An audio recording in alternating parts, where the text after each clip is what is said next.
我的生活要是也能像小说一样精彩就好了。怎么回事？我不是在熬夜看小说吗？我这是在哪？我变成了一只浑身雪白的猫。谁这么缺德？这蠢猫居然还有力气叫！你说谁是蠢猫？打不着，打不着。住手！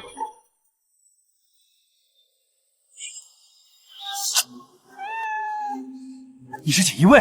大人，这贪官在这躲1个多月了，可是俺举报的，不知道赏钱上哪儿领啊？这。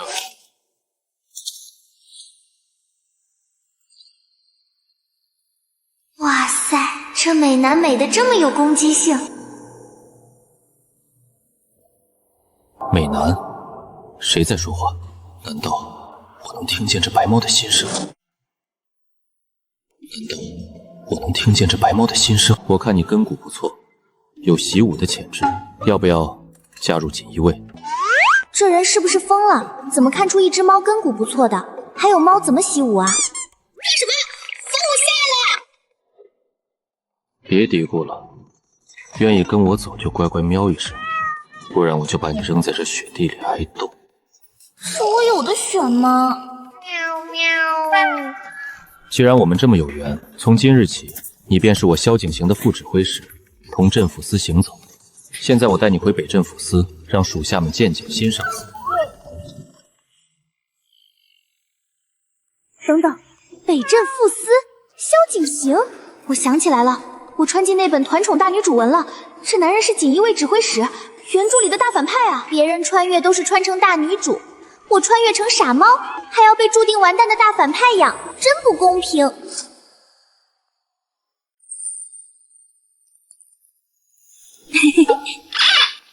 唉，一想到这个又美又强的大帅哥以后会被沈昭宁和他的追求者设计击败，暴尸荒原，就感觉好可惜。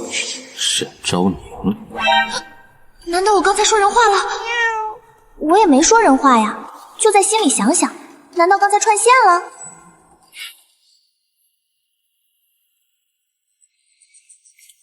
萧指挥使，今日吾等奉天子之命，选拔锦衣卫的副指挥使，你怎敢怠慢，让监督大员等你如此之久？赵都督、钱大人，您二位别往心里去。萧大人年轻有为，自然比咱们这些老骨头忙。咱家这点耐性还是有的，就是怕耽误了陛下的事儿。指挥使今日如果有事耽搁，也可全权托付给我们拟定副指挥使的人选。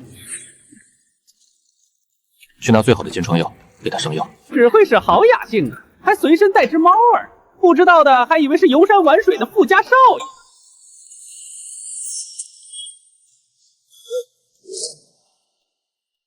不好意思，户部侍郎，不，现在应该叫前户部侍郎了。躲在一个农户里已经3个月，这傻子贪了30万两银子，以为逃出京城就能活命，审他费了好几把钳子，多花了点时间。锦衣卫例行公务，几位大人应该不会介意吧？不愧是全书第一反派，这么狂，装逼水平都超过女主了，难怪要被男女主们弄死。真不知道是在夸我还是在骂我。既然指挥使回来了，我们便见见副指挥使的最后一位人选吧。沈姑娘，请。这位沈姑娘身份嘛，咱家不便多说，陛下亲口举荐，姑娘自己也愿来锦衣卫历练。副指挥使的人选，咱家就带到了。小女沈昭宁见过指挥使，还有各位大人。哇塞，是女主，这就是原著里那个搅得大圣翻天覆地的白棉花。所有人为她生，为她死，而她始终干干净净，不沾一滴血。糟了，整个锦衣卫的火葬场要来了，萧景行可千万不能收啊！不必了，本官已经有副指挥使，介绍一下，团团就是新任锦衣卫副指挥使。啊！我靠，女主这眼神好杀人，她不会盯上我了吧？救命，反派 boss 救救我！本官再说一次，副指挥使我已经选了，锦衣卫北镇抚司行走，团团从今日起上任。啥？萧大人的决定想来都是深思熟虑过的，只是让一只猫担此重任，陛下那边怕是不好交代。在大人眼里，人竟不如猫吗？胡闹，简直是荒唐至极！萧景行，你这是在羞辱朝廷和陛下！哇，这白莲花名不虚传，这一招挑拨离间，把我也架在火上烤啊！本官自会回禀陛下，不劳沈姑娘操心。我的副指挥使身手了得，沈姑娘，你若能在这大殿上捉住他，本官就承认你比他更适合。不是吧，大哥？你们神仙打架关我只小猫咪啥事儿啊？我还是个伤病员啊喂！你行的。滚！救命啊！你们这些反派和女主打架就打架，怎么遭殃的是我一只小猫咪？我还是个伤残人士啊！萧景行，你个变态！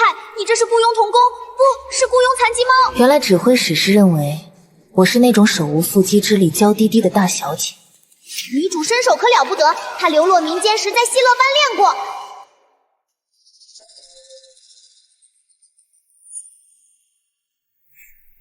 是萧景行，他在给我传功。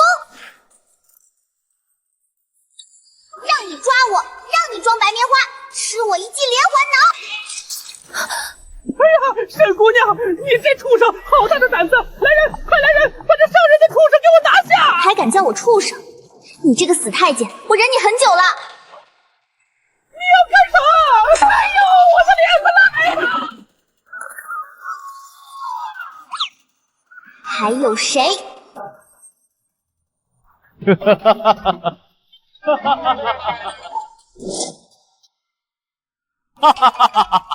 完了，指挥使大人，这是被猫抓疯了，还是中邪了？妈呀，这魔头笑得好瘆人，他不会是笑完就把我炖了吧？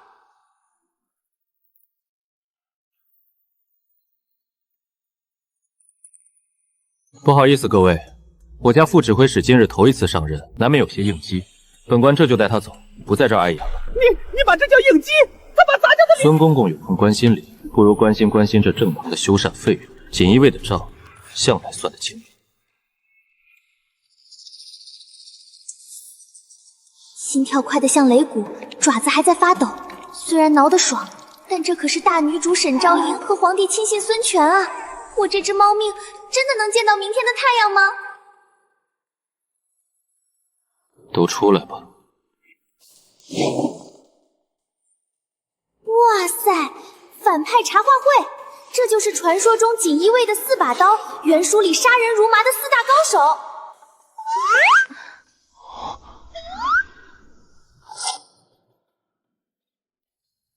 来见见你们的副指挥使。谁？我？这些人的眼神怎么这么兴奋？救命！他们不会都跟萧景行一样是变态吧？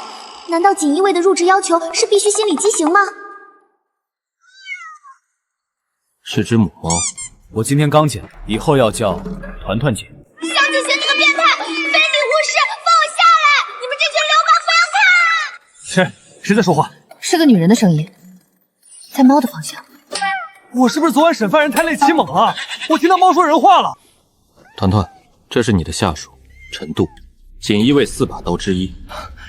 陈某见过副指挥使大人。这家伙乍一看像个翰林院的编修学究，实则擅长审讯，能从对方的微表情中读出一切谎言，号称读心者，不靠刑具，只靠一双眼睛就能让犯人精神崩溃。可惜啊，这么聪明的人，最后却被沈昭宁弄瞎双眼，死的时候连全尸都没有。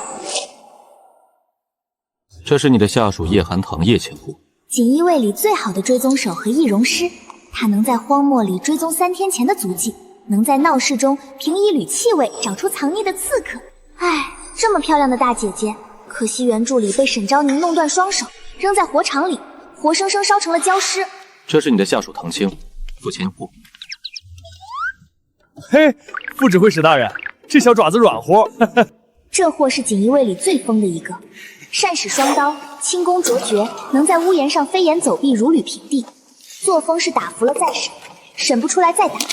没几个人能在他手下撑过半天，这家伙就更惨了。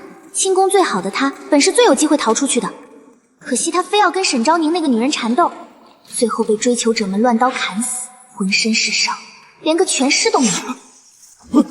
谁在老子耳朵边上念咒呢？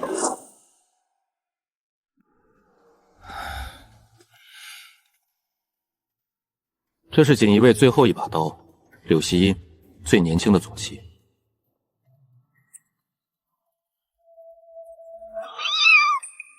他要干什么？他不会是要毒死我吧？原著里柳熙妍最可怕了，不爱说话，实则是个用毒狂魔。修剑能在10丈之内取人性命，她的毒药能让人无声无息人间蒸发，简直是锦衣卫里的第一女魔头。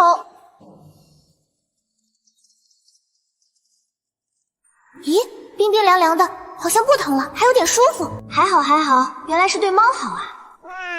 唉，可惜这小美女的下场最惨了，被沈昭宁万箭穿心，毒液浸透全身，还被钉在笼中斋门口示众，惨，太惨了。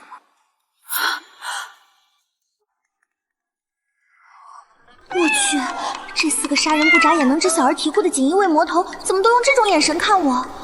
难道他们真的以为萧景行要让我当副指挥使，所以想杀我篡位？各位大哥大姐，我只是一只小猫啊！听说锦衣卫审讯的时候连小孩都不放过，这4个人盯着我，总不会是要把我炖了吃猫肉吧？不要啊！我就这么小一点儿，这一路流浪过来都瘦得皮包骨了，除了毛就是骨头，还不够各位塞牙缝的呀！我们锦衣卫虽然名声不好，但还没到吃小孩的地步，也不吃猫。就是嘛，小猫咪你把心放肚子里，猫肉一点都不好吃，又柴又酸。别怕，姐姐我这人心善，平日里连只鸡都不敢杀，太瘦了不够炖。行，算你们过关，至少命保住了。大人，此猫绝非凡物。力道再重一点，对，就那儿，舒服。大人，咱们明人不说暗话，那个沈昭宁究竟是谁？为什么我们的命运最后都会和那个女人有关，而且下场都……此事等我彻底查清，再行商议。你们负责照顾好副指挥使。希音，你心细，先带他去给大夫看看，再寻个干净的住处，弄点牛乳来。又是牛乳，我都穿书了，好歹让我吃点好的补补啊！我不要喝牛乳，我要吃鱼肉，上好的鱼肉，还有虾。再弄点新鲜的鱼和虾来，要上好的。是，这还差不多，算你识相。等等，这不对劲儿，他刚才不是说牛乳吗？怎么我心里一想要吃鱼，他马上就改口了？咦，萧景行怎么知道我在想什么？算了，不用准备鱼虾了。他刚到新环境，后腿还有伤，不宜动荤腥。小猫咪喝点牛乳就好。你个出尔反尔的大反派，你就是故意的！哎，这就是那个毒死人不偿命的柳熙音啊，长得真清秀。谁能想到这三无少女笑起来会是什么样？肯定很好看。哇塞，不是吧？我居然看到三无少女笑了！什么大反派巫女，笑起来多好看！三无少女，那是何种剧毒之物？还是什么江湖暗号？三无，莫非是无父无母无牵挂？我看倒像是在夸希音漂亮。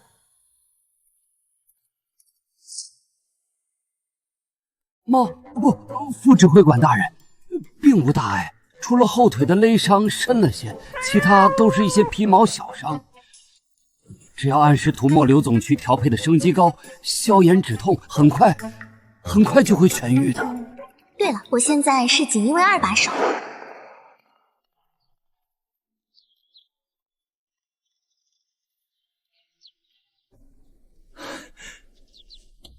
团团副使，快来看看我亲手给你做的猫爬架。好大！这可是我研究了好几本古籍才悟出来的练功架，你爬上去看看，顶上能观星，还能练爪子。这就是锦衣卫里最疯的那个，脾气暴躁，以杀人为乐。眼前这个眼巴巴等我爬架子的，不就是个傻孩子吗？怎么说我傻不喜欢吗？爬架子，爬什么架子？睡个觉都累得半死。我才不要爬木架子，我要睡大屋子，我要睡软绵绵的大床。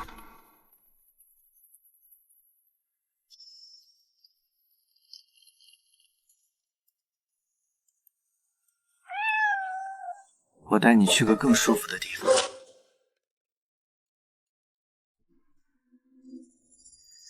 既然不喜欢那木头架子，不如跟我睡吧。我那屋子宽敞，地笼烧得也旺。这程度长得是真有欺骗性，活脱脱一个老学究。啧啧，这就是传说中的笑着要你命吧？长着一张翰林院编修的脸，干着阎王爷的活。人面兽心这个词，简直就是给陈度定身定做的。这人一手精神摧残最阴险不过了，他怎么会真心收留猫？指不定半要把我关起来研究，看猫脑袋里到底装了什么。不指挥使大人，我虽是锦衣卫，却绝非阴险之人。完了，他怎么好像也听到我蛐蛐他了？区区，大人，这大冬天的哪来的蛐蛐？您是不是听错了？团团是女孩子，既然是姑娘家，当然应该跟我睡。你们这一群糙老爷们儿，懂什么伺候？我可不要和你的那些男宠们抢被子，万一哪天你喝醉了，把我当成什么小郎君揉碎了怎么办？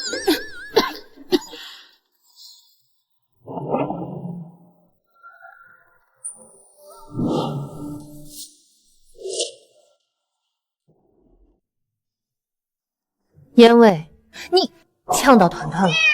不要！乖乖，这哪里是毒药，这明明是化尸水啊！我可不想哪天睡觉的时候误食了你的实验品，明天直接在你的毒罐子里变成一具猫骨架标本。既然各位互不相让，陈某便先替副使大人开路了。想得美！老子做的猫爬架还没派上用场呢，副指挥使今天哪儿也别想去。看来今天锦衣卫的规矩得改改了，既然都要抢，不如公平竞争。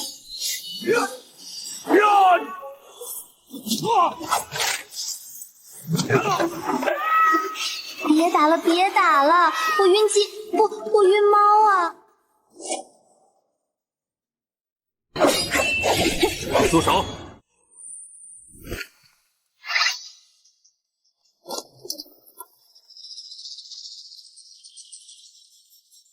内斗是吧？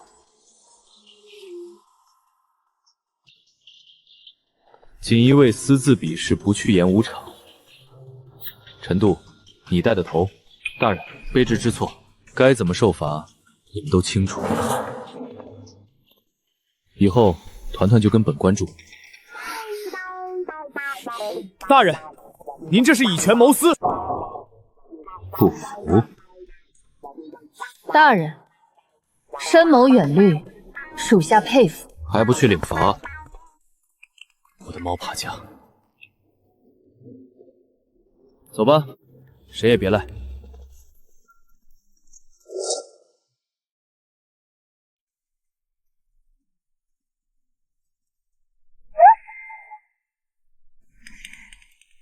哇塞，大反派就是懂得享受，这床看着就舒服，终于不用在草堆里打滚了，我要是个昏天内地。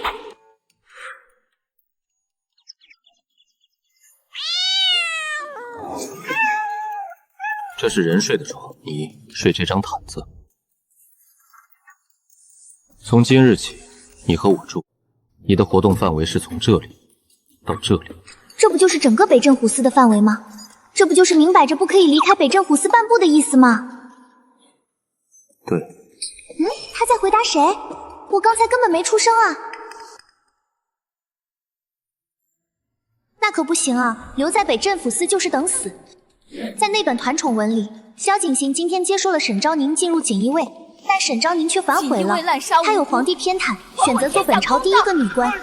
臣沈昭宁弹劾锦衣卫，擅操行威，滥施酷刑，贪赃枉法，余力无度。锦衣卫横征暴敛，触犯民怒，有罪之人即可处理。耶！北镇抚司371人，上至指挥使，下至火头军，无一幸存。371人啊，全部都要死！我得跑，我必须要跑。有我在，没有人能荡平北镇虎司。这371人，本官一个都不会让他们死。神来了，魔来了，也不行。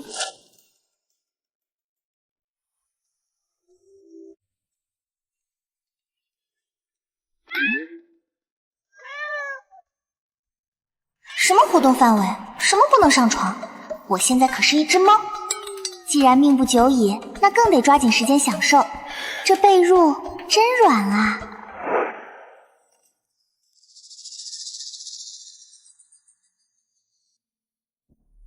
大人今日心情不错，想必是副指挥使的事进行得异常顺利。可是大人，用一只猫来顶副指挥使的位置，真的能蒙混过关吗？那3个老邓今日联手施压，摆明了是硬要往咱们锦衣卫里塞眼线。要是他非要逼咱们站队，以我还不如把他们全杀得干净。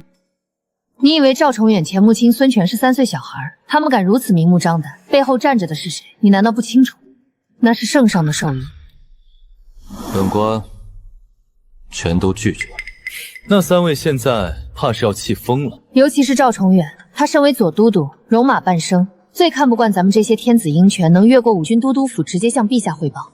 这回巴巴的送自己侄儿来，就是想在这北战府司分一杯羹。兵部右侍郎钱穆青更不必说，文官出身，最讲究圣贤之道，对咱们的诏谕深恶痛绝，平日里没少在圣上面前弹劾大人。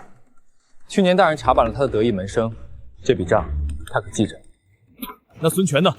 一个阉人也想插手咱们锦衣卫？孙权可是司礼监秉笔太监，皇帝身边最红的宦官，他的手伸过来，就代表着宫里那位的意思。孙权今日带来的那个女人，名叫沈昭宁。沈昭宁，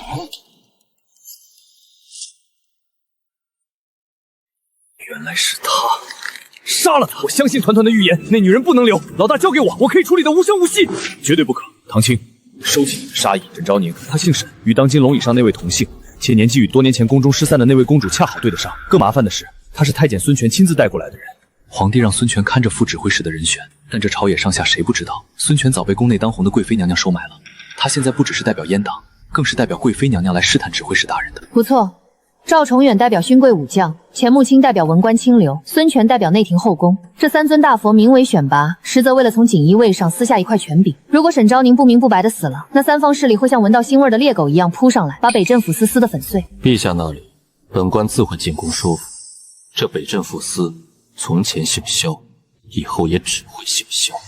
只要我还穿着这身蟒服一天，这群宵小就别做梦插手锦衣卫的一兵一卒。就是，没什么好怕的。大人的4爪蟒服形制几乎与龙袍一模一样，唯一的区别在于爪数。皇帝穿的是5爪龙，而蟒服上是4爪，这可是天子最高的恩典。但这龙蟒之别，也象征着皇帝与臣子间天堑般的界限。所以，对付沈昭宁，绝不能用我们惯用的暗杀行刺。此事必须从长计议。明日大典，沈昭宁定会发难，你们4人进牢，不惜一切代价也要保护好副指挥使。他是变数，也是我们的生计。职责所在，万死不辞。去准备吧。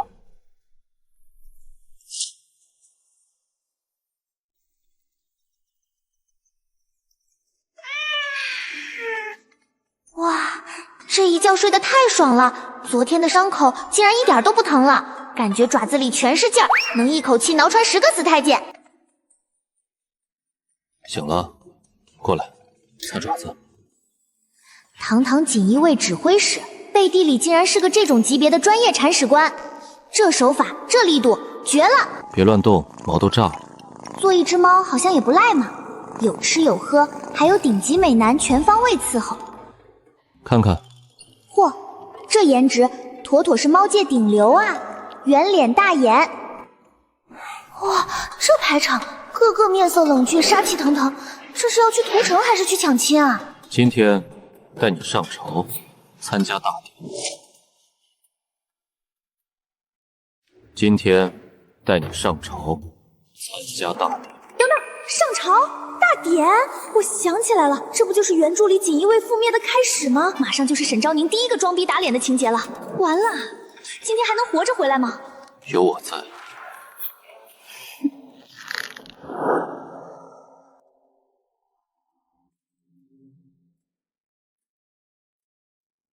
陛下，这43刻都过了，萧大人还没到。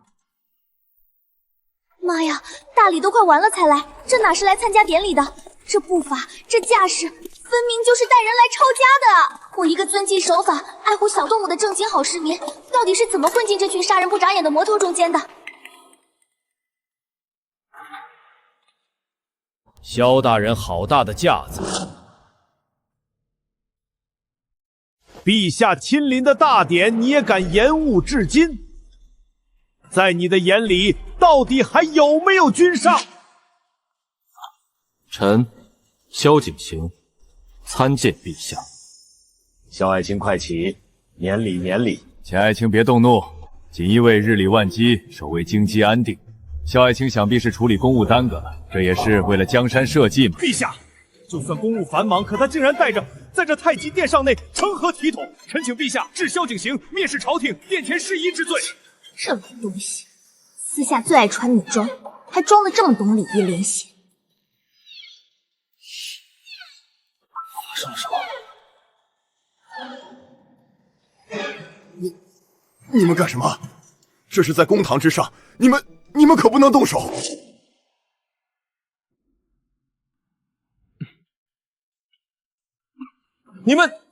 你们笑什么？朝堂之上，成何体统？萧景行，你管管你的属下。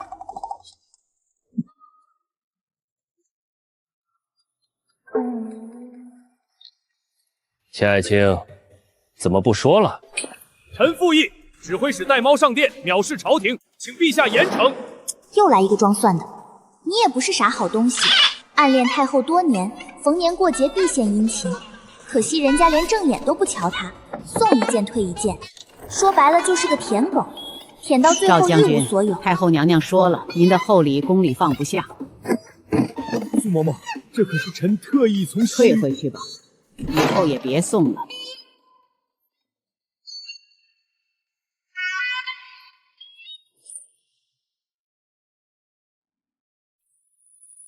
你们平日里吵架最凶的赵青，今天怎么哑火了？这些臣子怎么一个比一个奇怪？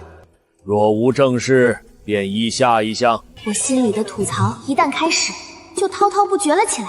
陆正直陆大人看着刚正不阿，其实最怕老婆，每天晚上跪搓衣板，膝盖上的茧比练武的都厚。夫人，今天能不能少跪一个时辰？那个顾高深写的诗全是找人代笔的，自己连韵脚都分不清。上回那首惊艳京城的咏梅，其实是他在西街花50两银子从一个落魄书生手里买的。好诗，这句“疏影横斜水清浅”写得真好。不过这“清”字是平声还是仄声？大人，这是平声。行了行了，只要意境到了，平声仄声有什么要紧？皇帝他老人家倒是没什么怪，干嘛侮我？不过原著里写他看着威武沉稳，视田如命，每次上朝前都要把糖藏在袖子里，趁人不注意含一颗。每天最大的烦恼不是江山社稷，是御膳房最近新做的糖太粘牙，怎么瞒着御医多偷吃2颗？再让他说下去，明天锦衣卫就可以集体去赵玉玲死讯了。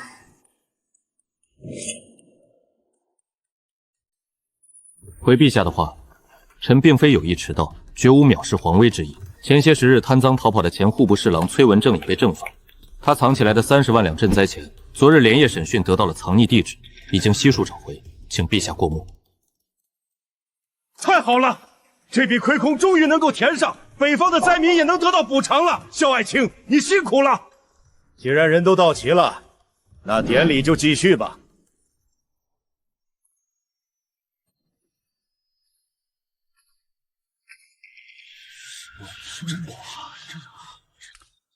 册封沈家嫡女沈昭宁为嘉宁郡主，赐宅典1丈，钦此。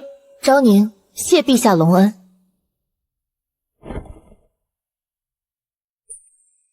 这猫的眼神不像普通的宠物，既然会被杀伐果断的指挥者看中，绝对不简单。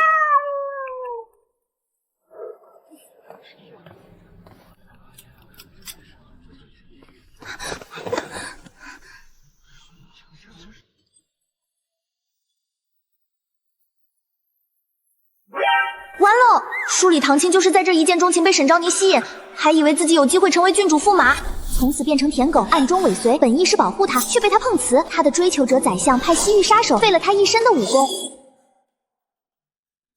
谢谢你，这位锦衣卫大人，不知姓甚名何？郡主安，臣无名小卒，不喜欢女子。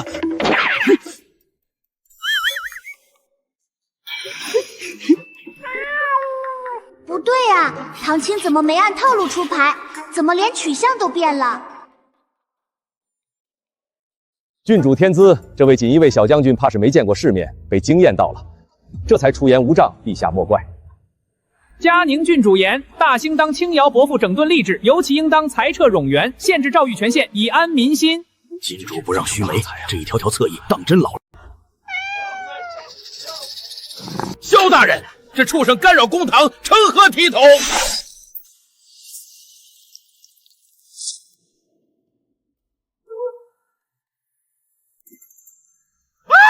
疼死大家了！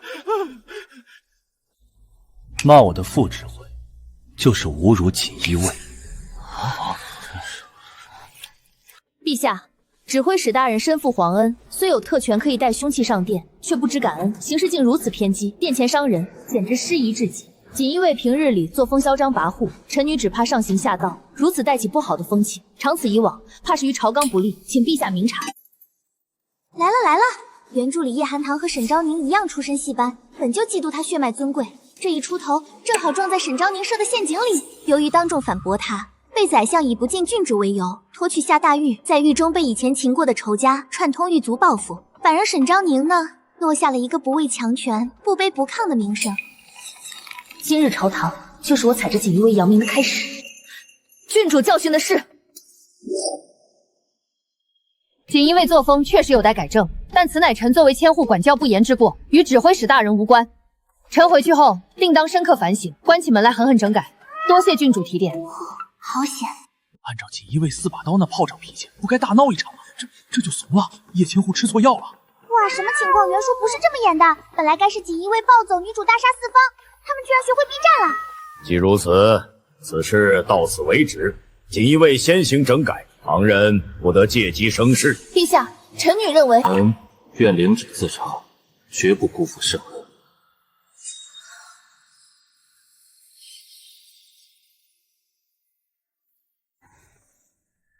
这样才对嘛，别跟女主硬刚，她想打脸，你们就别把脸递上去。不管书中说萧景行他们是怎么样十恶不赦的反派，在我这儿，萧景行收留我，4大高手给我准备猫粮，又给我做猫爬架，喜欢小猫咪的人能坏到哪儿去？希望他们都能改变结局，不要死得那么惨。乖，我们回家。快看，那就是指挥使的小祖宗。今天在殿上听说他一个哈欠就破了那郡主的局，这哪是猫啊，这是咱们北镇府部的镇宅神兽。团团大人今天辛苦了，晚上卑职亲自去抓最肥的草鱼给您加餐。都没事做了。臣萧景行参见陛下。关于北境赈灾银的后续拨付，臣已拟好条陈。准。萧爱卿，坐下说话。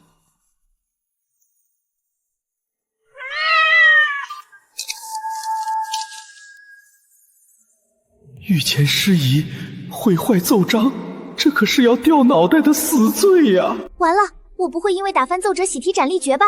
皇帝的脸色怎么那么黑？救命！萧景行，快救救我！这小东西倒有几分灵性。呼，吓死我了！看来长得可爱真的可以为所欲为。来，小家伙，受惊了吧？尝尝这东海进贡的贡品，看合不合胃口。行吧，既然是你求我吃的，那我就勉为其难给个面子。陛下，此猫顽劣，臣这就带他回去教训。爱卿此言差矣，朕瞧着他在龙案上待得挺好。陛下，臣女见御书房灯火长明，亲手熬制了一碗安神银耳羹。这猫，这锦衣卫副指挥使可比朕那帮只知道磕头的老臣有心多了。天色不早了，带回吧，朕今日没胃口。臣女告退。看来这皇宫里又多了一个有眼光的猫奴。人不如猫的新高度，本猫今天算是见识到了。快把那块云锦碗垫铺在那儿，还有去内务府把最嫩的银鱼干都取来，团团大人不爱之臣的。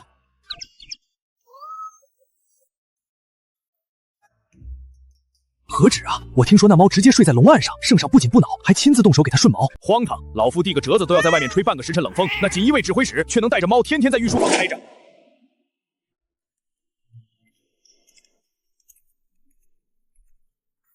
见过团团大人。这宫里的风向变得真快，昨天我还是个畜生，今天就成大人了。团团大人，这是我家贵妃娘娘特意命人从南境运来的鳕鱼，刺都挑干净了，您赏光尝一口。这种成色的也敢拿出来？隔壁丽妃送的可是极品银鱼。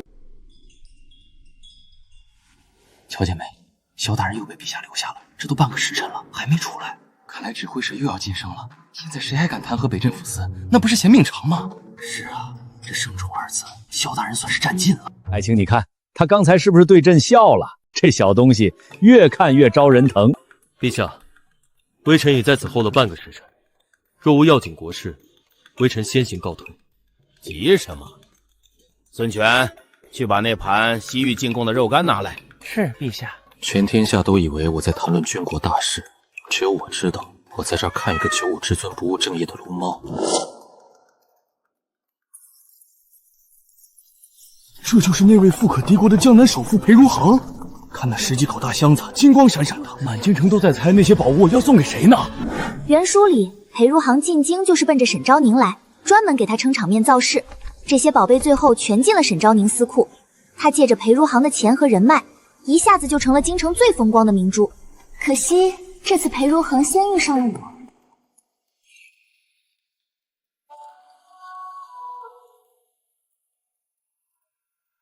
宣江南裴如行进殿。这是宫里哪位信封的小主？不对，这就是只猫啊！裴爱卿，为何愣神？草民是被天威所震慑，一时失仪，请陛下恕罪。这首富盯着我干嘛？真是可笑！表面温文尔雅，骨子里最会算账，却算不清自己的情路。这猫会说话，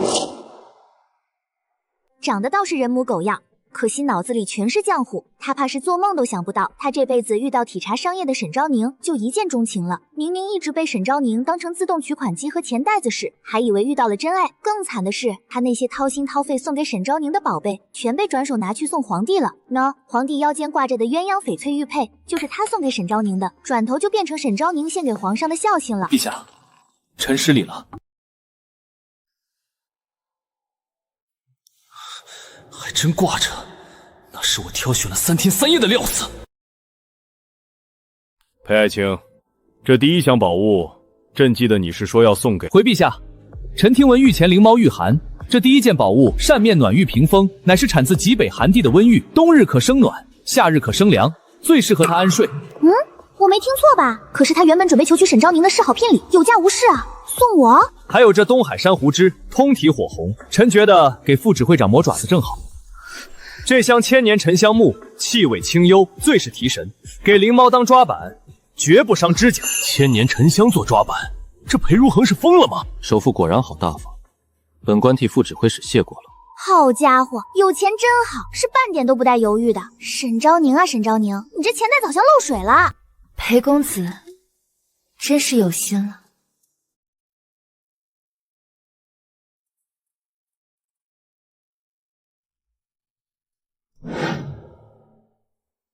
3日后便是上元灯会，按例，北镇抚部区负责东街至长乐坊的安防，卑职已将巡逻人手分为3波，确保万无一失。什么安防？灯会年年办，有什么好弄的？等会儿，上元灯会3天后。哎呀，我怎么把这茬给忘了？天天忙着弄安防有什么用？沈昭宁会算准时机，在灯会最乱的时候，让人在调运途中偷梁换柱，然后他再站出来，把锅精准的扣在负责押运和找回灾银的锦衣卫头上。宰相那老狐狸会顺势补刀，说锦衣卫监守自盗。这一局，北镇抚司会直接失信于朝廷和百姓，这可是锦衣卫倒台的第一个大坑啊！陈度，立刻召集叶寒堂、唐青和柳熙。是，卑职这就去办。这俩人怎么了？被踩着尾巴了？反应这么大。陈度，你带人暗中盯死户部，哪怕是一只苍蝇进出也要记录在案。唐青，你轻功好，埋伏在营库周围，若有异动，格杀无论。韩唐，带上你的追踪犬，盯紧漕运码头，只要是有大宗货物出入，全部扣下。我要看看到底是谁想在老虎嘴里拔牙。哇，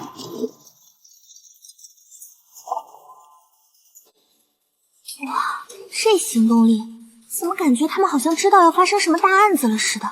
这次谁也别想动锦衣卫。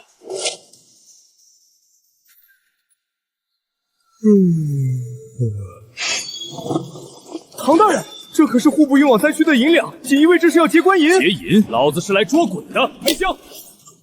银子被调包了，换成了一车烂铁。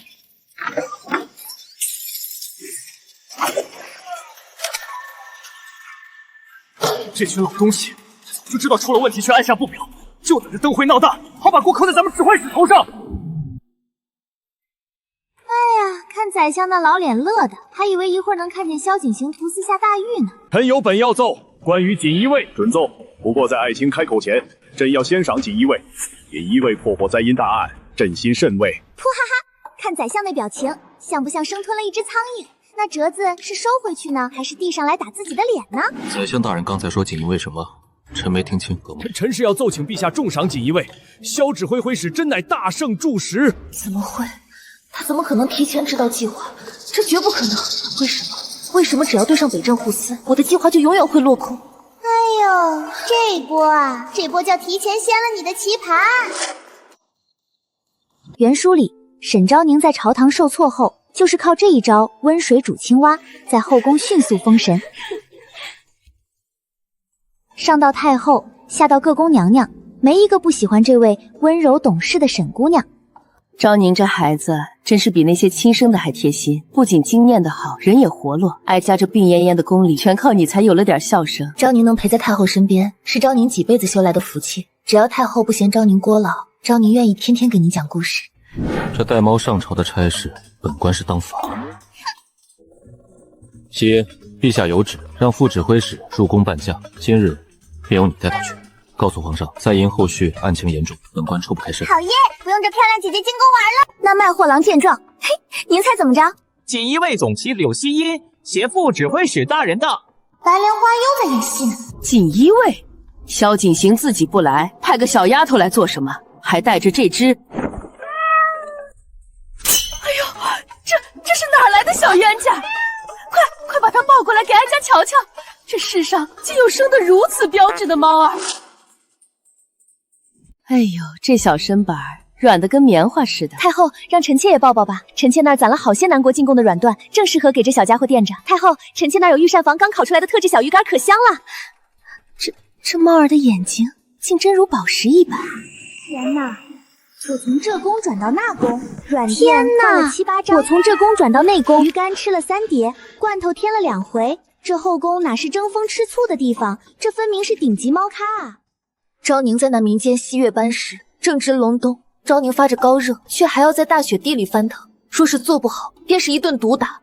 昭宁那时候就想，说是能有个遮风挡雨的地方，哪怕是死也闭眼了。先等等，猫睡着了，别吵醒它。是了，这小冤家累了一天，可不能惊着。沈昭宁辛辛苦苦攻略后宫，结果还没我一条尾巴好使。白莲花，你的戏台子塌了哟！呀，三无少女又笑了。沈昭宁，你输得不远。这次灾银案虽破，但卑职查到，户部之所以能轻易调包，是因为咱们内部有几个百户收了赃钱，给他们开了方便之门。不仅如此，只要他大旗一挥，百姓恨不得亲手撕了咱们。本官原以为，只要身为天子刀锋，杀尽孽障便可。这把刀若是生了锈、血了刃，甚至割伤了百姓，那离折断也不远了。哟呵，大反派竟然自己想通了。大人，那咱们怎么办？总不能学那些文官，天天去大街上施粥吧？施粥那是伪善，我们要清理门户。这北战府司该变天了。刘百户借审讯之名霸占犯人田产，按律废去官职，几杖50，家产充公。以后审讯按规矩来，谁再敢用私刑致死，自己去领死。锦衣卫的脸都被你们丢尽了，给老子滚去火头军挑水！这话一出，4大高手下手比杀敌还狠，这哪是整改啊？这是要把锦衣卫重新投胎啊！这锦衣卫转性了，准是有地深入。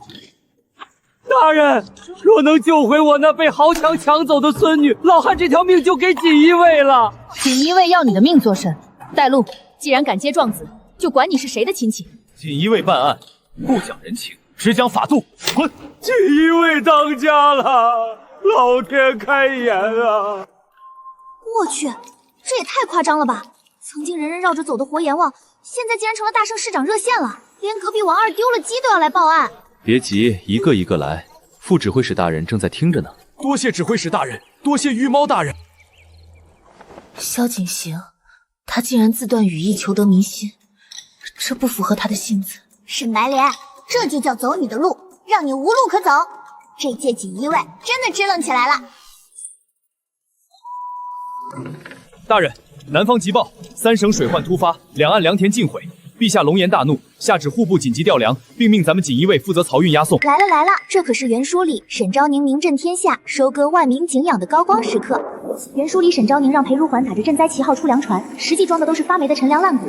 等灾民吃出问题，他反手就把锅扣在锦衣卫头上，说是咱们调包了粮食。锦衣卫，你们好大的胆子！最毒的是，一旦运到灾区出了事，沈昭宁就会带节奏，说是咱们锦衣卫在路上中饱私囊，把好粮换成了烂粮，到时候民怨爆发，这口黑锅能把北镇抚河活活压死。带人暗中盯死裴如名下的所有粮船和粮仓，查清陈米烂谷的数量来源，以及沈昭宁与裴家管家的往来信件，不要实锤。咦，萧景行怎么知道这事情和沈昭宁有关？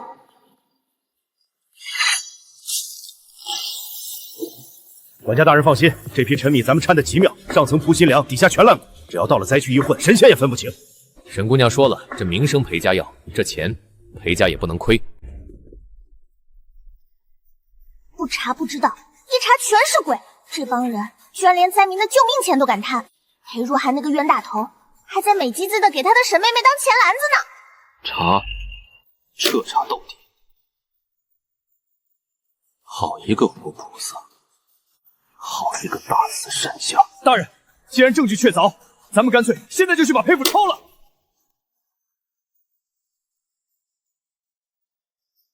不急。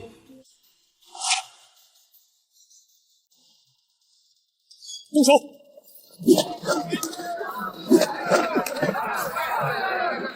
既然裴公子和沈姑娘想赈灾，那这粮食锦衣卫便替你们验验货。哟，这次跳出来表忠心的，居然不是裴如恒。要不，本官拿着这些美米去御前告状；要不，宰相大人您亲自带头捐出50万担号，并承担所有缺口。您选一个。好，宰相爱卿真乃百官表率，竟然主动出资补齐了由于经商误事产生的粮食缺口。北镇复旨押送赈灾粮，谁敢在路上动1粒米，杀无赦！你看那粮袋，全是实打实的新米。百姓们现在只记得北镇抚司一路血战压粮，至于这粮是谁出的，谁在乎啊？萧爱卿，这次押运锦衣卫辛苦了。臣不辛苦，全赖宰相大人慷慨解囊。是，指挥使大人言重了。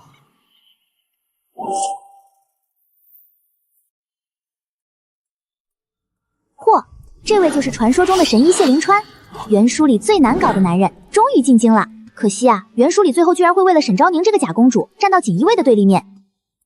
太后身体康健，昭宁便放心了。只怪昭宁幼年流落民间，落下了那一身的病根，至今每逢阴雨，还是钻心的疼。昭宁常在想，若是能早些遇到像谢神医这样的高人，或许也能少受些苦。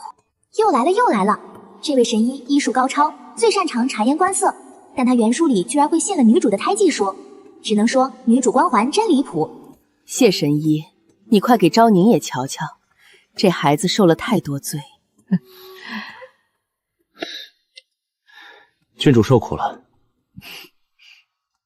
不过在下今日入宫前，为了给太后配药，刚徒手包了3斤断肠草，这指甲缝里还残留着剧毒，怕是会污了郡主这千金之躯。哈哈哈哈，剥了3斤断肠草，沈医这种聪明人就不应该上套嘛，这才符合逻辑。小东西，你说谁是聪明人？他是在跟我说话吗？哈哈哈哈，这猫儿长得倒是有趣。不愧是神医，出手就是破宠。朕记得你曾说过，流落民间时，这胎记便是你唯一的念想。回皇上，此乃母妃留给儿臣唯一的印记。每每看到这蝶形胎记，昭宁便觉得母妃还在身边护着儿臣。演，接着演，这大白莲的演技真是能拿奥斯卡了。皇上这老头也是，心里早就犯嘀咕了吧？毕竟皇室血脉，哪能凭一个胎记就轻易认了？我记得后期有一句提过，那痕迹其实太工整了，不仅左右对称的离谱，连蝴蝶翅膀上的纹理都像拿笔勾勒出来的，这分明就是后天用某种秘药纹上去的假货。真公主哪有长得这么精准的胎记？萧大人为何这般看着昭宁？可是昭宁仪容有失。没什么，本官只是觉得郡主这胎记生的当真是鬼斧神工。西野，卑职在。去查，重点盯着沈昭宁身边那个贴身侍，看他最近是否在秘密采买药。大人是怀疑？不是怀疑，本官要你把沈昭宁那层白脸花皮从里到外一片一片的揭下来。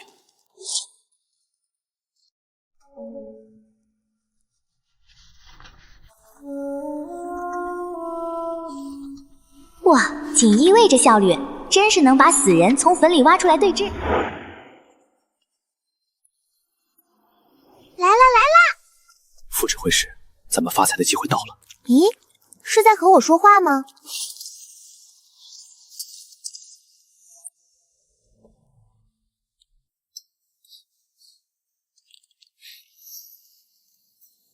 有意思。谢神医，这是何物？这不是治伤的，这甚至不是药，这是西域特有的火焚红，混了朱砂和特制的染料。我就说吧，它是纹身的升级版。涂在皮肤上，经火一烤，便会呈现出凹凸不平的疤痕感，且色泽艳红。沈昭宁，你可真是让本官大开眼界。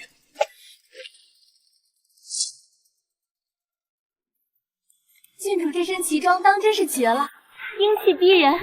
听闻郡主流落民间时曾练过身手，今日定能一展风采。看着大白脸意气风发的样子，怕是早就背好今天英勇就义的台词了吧。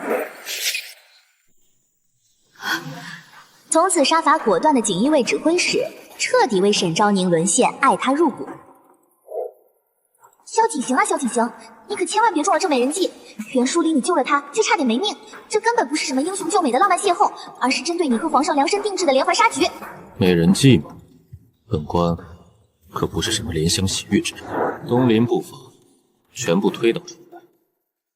陈度，你带人守住沈昭宁的左臂，唐青叶寒堂带上铲子和铁钉，去必经之路挖点有趣的东西。明白。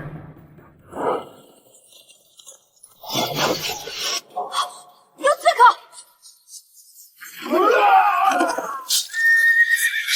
萧景行呢？他怎么还不出来救我？陈大人，郡主受惊了，此地危险，郡主还是回营帐待着吧。锦衣卫听令，活捉领头刺客。好，萧爱卿果然是朕的股肱之臣，救驾有功，重赏。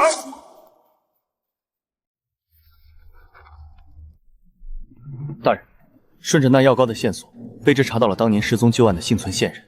当年的事，绝非如卷宗所记那般是意外走散。说，根据当年负责外围巡视的一名老兵交代，当年小公主失踪的地方曾出现过大批身份不明的死士，那根本不是意外，而是一场蓄谋已久的劫杀。对哦，袁书里根本没人敢往这方面查。沈昭宁只要拿着那个胎记和几件旧物一哭二闹，所有人都被他的悲惨身世感动坏了，默认他就是真的。想要皇室血脉死在外面，又弄出一个冒牌货送回来，这背后的人手伸的可真够长的。老人家，锦衣卫办事，劝你别藏私。大人饶命！那是当年一位娘娘托付给老奴的。成了。老奴不敢有半句虚言。当年救下的小主子，肤色如雪，全身上下干干净净。老奴伺候他3年，记得最清楚。那孩子肩后根本没有什么蝶形胎记。果然，好家伙，没有蝶形胎记，这不就是直接证据了吗？那所谓的失散公主，从一开始就不是什么流落民间的可怜人，而是一个精心设计的局中局。有人害死了真公主，再养大了一个冒牌货，送进宫来掌控皇权的杀手锏。公子，沈姑娘那边今日派人来问，说是入冬了，想请您一起去赏雪吃茶。就说我生意忙，抽不开身。那这月送往沈宅的东海燕窝还送吗？不必了，退了吧。郡主，近日这肩后的旧疾可还疼？不如让在下再仔细瞧瞧那半生胎记。郡主，医者眼中皮肉生发皆有定数，可这胎记边缘工整的紧，色泽更是经久不退，瞧着倒像是不像天生的。谢神医，说笑了。是在下失言了，郡主慢走。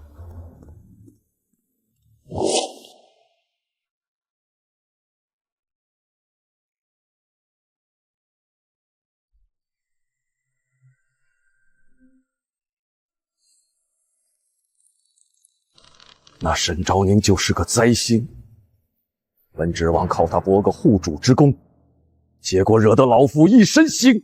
大人，咱们现在撤手还来得及。撤得干净点儿，别让萧景行的疯子再抓到把柄。为什么裴如恒、谢灵川，连宰相那个老狐狸也……我明白了，原来从来不是因为我沈昭宁多惹人连累，而是因为我是那个人人争抢的失散公主。是啊，没这张皮，你什么都不是。一次是巧合，2次是运气，可次次都失手。为什么每一次能踩死他们的机会，最后都会变成他们立功的台阶？萧景行，他若早知道，不必等到现在。陈度、叶寒堂，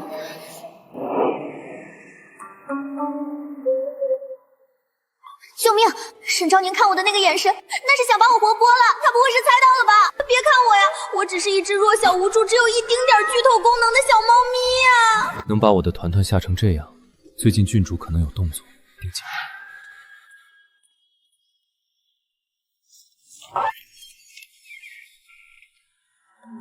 大人，沈昭宁憋不住了，他已经和那帮前朝余党接了头，打算在大典那天孤注一掷。这是他们往来的信件抄本和所有的联络点。大人还等什么？现在就去把那宅子端了，把沈昭宁的白莲花锁进诏狱。不，还不忙。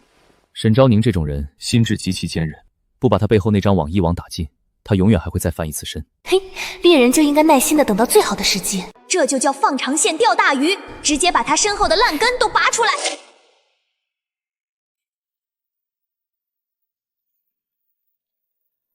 虽然起得早，但这皇家大典的排场确实有看头。等办完这出，萧景行应该会带我去吃全京城最鲜的鲈鱼吧。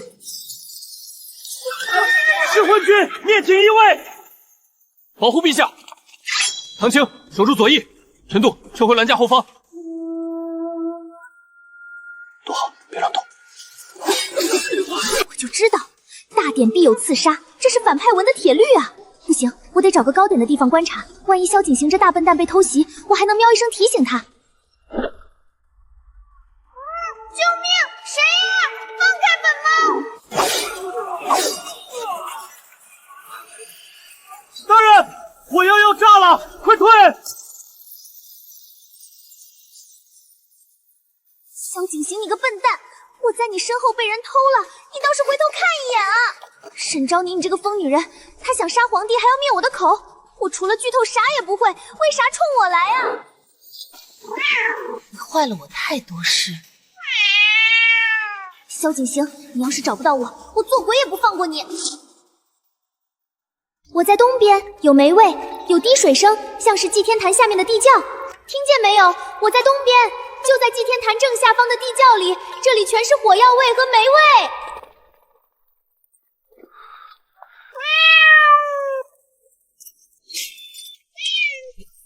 你怎么才来啊？你要是再慢一点，我就要被那个疯女人拿去当炸药了。大人，这里有一条暗道，能直接通到祭天台正下方。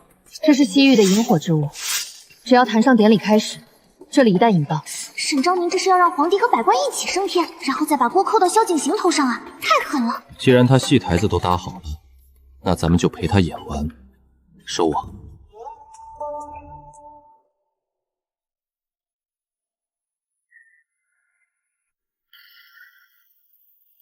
保护陛下！陛下遇刺，锦衣卫指挥使萧景行谋反，儿臣护驾来迟，你罪受死！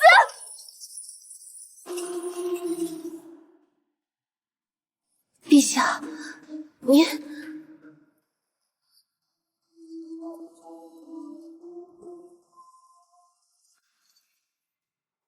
哎呀呀，这表情，这反转，沈白莲，你是不是在想为什么炸的地方不对？郡主，刚才那声响听着可还顺耳？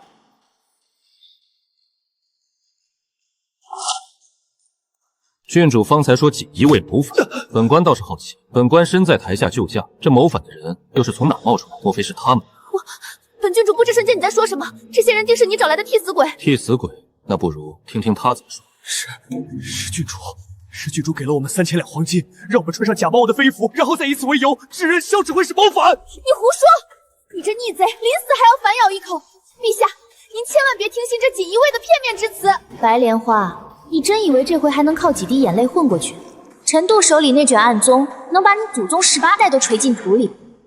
陛下，此乃属下从郡主府暗室城南旧宅密道搜出的铁证。这封是郡主与敌国联络的密函，里面详细记载了今日刺杀的接应路线。这份是他越权调兵的手令，这便是他让刺客穿在身上，意图栽赃锦衣卫的铁证。不可能，不可能！这些事我做的那么隐秘，你们到底是怎么知道的？亏老夫还觉得郡主深明大义，没想到竟是如此蛇蝎心肠，行刺圣上，栽赃忠臣，这简直是丧心病狂！郡主，这瓶火焚红，你那侍女可是还没来得及处理掉，要不要当众给各位大人演示一下，你肩上那栩栩如生的蝶形胎记是怎么画出来的？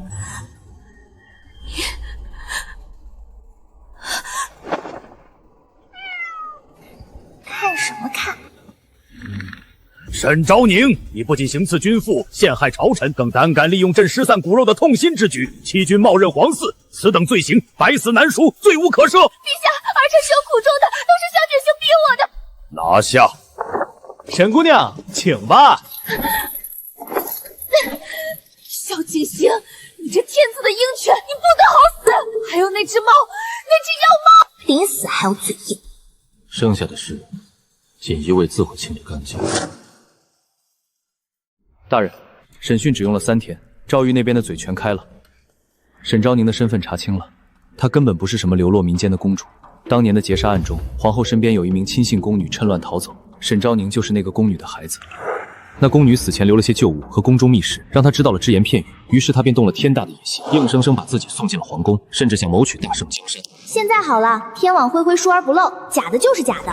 好一个辅政大臣，好一个宰相，为了培植羽翼，竟然扶持一个假冒伪劣的草寇之后来蒙骗朕。陛下饶命，老臣也是受了那妖女的蒙骗啊，老臣绝无二心。老狐狸，现在想撇清关系了？晚了，沈昭你想靠从龙之功架空皇权，现在筹码碎了，你就等着全家消消乐吧。萧爱卿，那些躲在暗处的旧朝余孽，既然已经现身，便一个不留。臣领旨。原书里，锦衣卫会被这帮追随者联手剿灭，萧景行暴尸荒野，4大高手死状凄惨。可现在，他们全成了萧景行翻身的背景板。锦衣卫终于洗掉了原本必死的死局，我团团总算没白穿越一回。这还是那个能止小儿夜哭的锦衣卫衙门吗？唐大人，早起巡街辛苦，喝碗豆浆暖暖胃吧，不收钱，这是俺们胡同的一点心意。这不合规矩吧？别给大人丢脸，拿着喝。以往总觉得锦衣卫只会严刑算法，没想到这次救驾平乱，竟救下了满城百姓。你瞧这灾银案、假公主案，哪一桩不是办得滴水不漏？当真是尽职尽责，大圣助时啊！嘿嘿，这口碑爆发的比股票涨停还快，百姓的眼睛是雪亮的。你们办实事，他们就真拿你们当亲人。此次祭天坛惊变，若非锦衣卫提前洞察先机，朕与满朝文武怕是已遭了那妖女的毒手。锦衣卫护驾有功，查案有功，平乱有功，如此大功，朕若不重赏，何以服天下？传陛下旨意，赐指挥使萧景行黄金3000两，白银1万两，加封太子太保，赐北镇抚司大圣第1任御书牌匾1副，锦衣卫全体校尉官升1级。一战封神啊！原本必死的清算局，硬生生被玩成了升职加薪全员 HE。萧爱卿，你这猫儿当真是朕的福星。此乃臣之幸，也是陛下之幸。少废话，立了这么大功，还没给我这个幕后军师发工资呢。吃吧，小功臣。这颁奖典礼怎么还没完？萧景行都封太子太保了，赏赐的黄金多得能把北镇抚司的房顶都压塌。什么时候轮到散伙饭啊？萧爱卿，朕总觉得这满殿功臣里还漏了一个最重要的。陛下的意思是，副指挥使聪慧有灵，数次救驾示警，更有察奸除恶之能，实乃有功于社稷。点我名我一只猫，皇上您不会是想给我发年终奖金吧？奉天承运，皇帝诏曰：北镇抚司行走团团虽为灵宠之身，却有护驾之勇，特赐名御猫，加封为殿前带爪侍卫，赏从3品俸禄，御前行走，见官不跪，钦此。臣等恭贺护御猫寿封大人。不是吧，我这就当官了？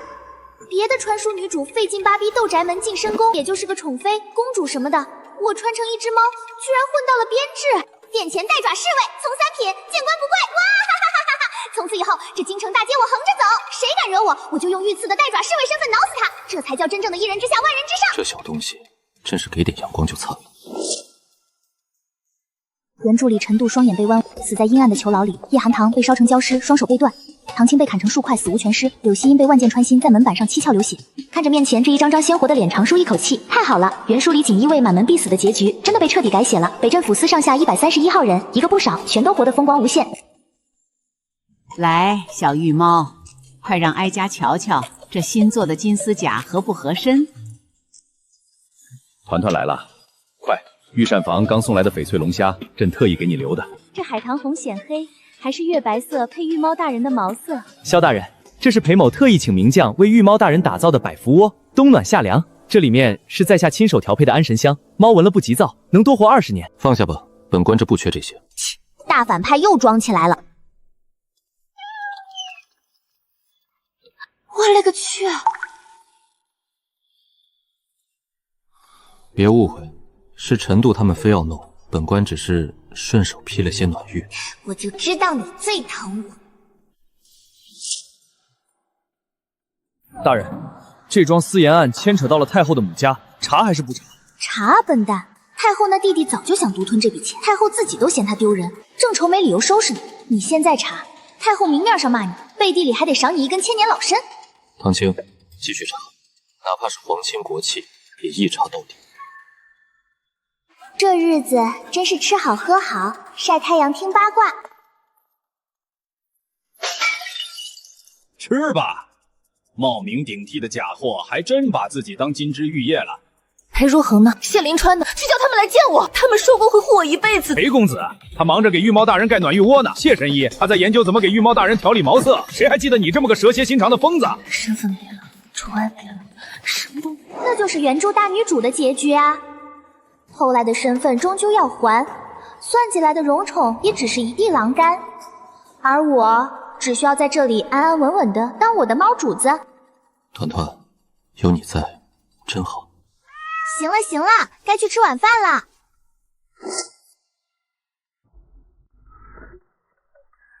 祖宗，就一下，再剪一个指甲缝，晚饭给你加燕窝鹌鹑。陈大人，你审讯那股狠劲儿呢？拿个指甲剪抖成这样，隔壁牢里的死刑犯都要笑醒了。副指挥使，看这儿，嘿嘿，跳一个。唐校尉，你这动作像极了在练某种失传的降智功法，我拒绝配合。行了，你们那一套没用。团团，这是内务府刚送来的深海银鱼羹，温着的。还是小姐姐们懂我，这帮大直男除了练功就是卷，没我带路，迟早又要把锦衣卫完成全朝公敌。快看，那是指挥使大人的御猫，快把咱家刚出锅的肉烧饼拿2个，给御猫大人献个礼。各位乡亲，别急别急，别惊着咱们副指挥使大人的驾。哎呀，这待遇简直是流量爱豆巡演啊！萧景行，你沾我光了，知道不？低调点，别把尾巴翘到天上。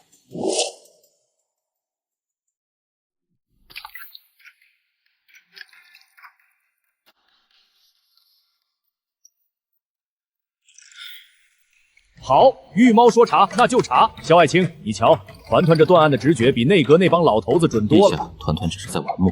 萧爱卿，朕总觉得这御猫放在北镇抚司太危险了，不如朕在宫里拨出一座偏殿，朕要封它为护国灵猫，常驻御前。大反派吃醋了，还是怕皇帝抢了你的军师？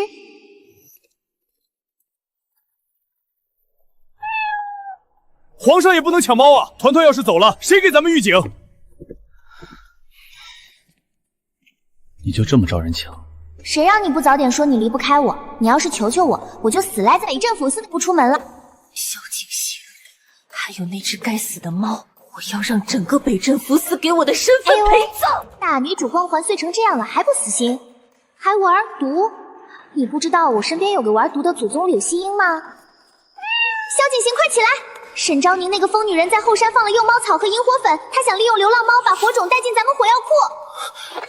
西音，封锁后山，所有流浪猫驱散，准备收网。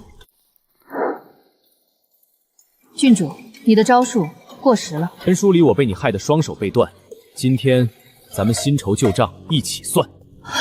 你们怎么可能知道我的计划？